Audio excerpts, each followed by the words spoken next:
Russian President Vladimir Putin has removed his long-standing ally Sergei Shoigu as defense minister, the Kremlin has announced. The 68-year-old has been in the role since 2012 and is to be appointed Secretary of Russia's Security Council. Papers published by the upper chamber of the Russian parliament said Mr. Shoigu will be replaced by Deputy Prime Minister Andrei Belousov. The Kremlin said the defense ministry needed to stay innovative. Russian government papers show Mr. Putin wants Mr. Shoigu to take over from Nikolai Patrushev on the powerful Security Council. It is not yet clear what Mr. Patrushev's new post will be. Mr. Shoigu has close links with President Putin, often taking him on fishing trips in his native Siberia. He was given the defense portfolio despite having no military background, which rankled with some of his top brass. A civil engineer by profession, Mr. Shoigu rose to prominence as the head of the Emergencies and Disaster Relief Ministry in the 1990s. He often looked out of his depth as defense minister, especially after Russia's full-scale invasion of Ukraine more than 2 years ago. BBC Europe analyst Danny Eberhard says, in 2023, Mr. Shoigu became embroiled in a public feud with Wagner mercenary chief Yevgeny Prigozhin over Russia's conduct of the war. Prigozhin, who led a short-lived mutiny against Moscow, accused Mr. Shoigu of being a «dirtbag» and «elderly clown» in audio messages that went viral. The mercenary chief died in a plane crash while flying from St. Petersburg to Moscow in August 2023. The Kremlin denied it was to blame. Mr. Shoigu's suggested replacement, Mr. Belousov, is an economist with little military experience and will come as a surprise to some. But in the view of other analysts, the move indicates that President Putin is seeking to align the Russian economy more closely with the war effort.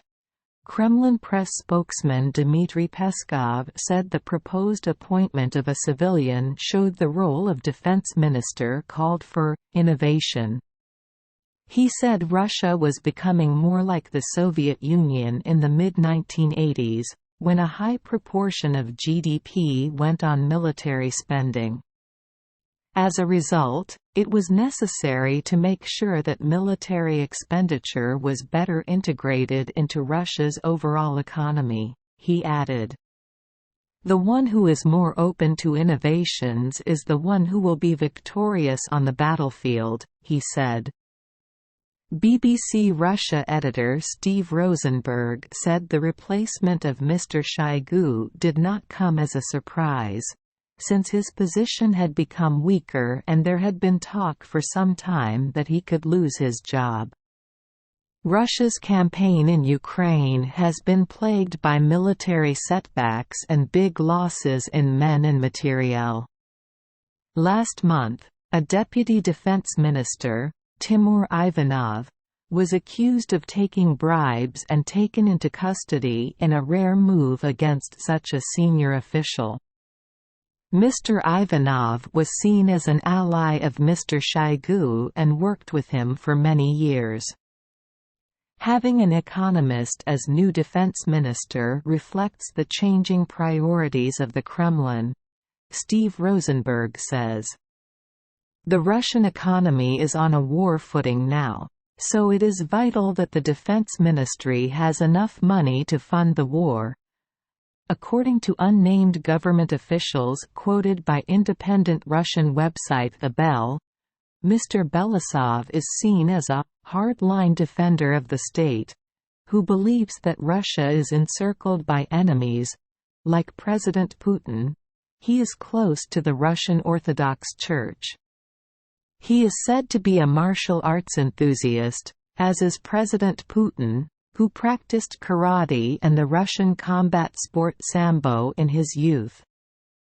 Before becoming deputy prime minister, he worked for several years as an aide to Mr. Putin. Before that, he was economic development minister. He was reportedly the only member of the president's economic entourage to support the annexation of Crimea in 2014.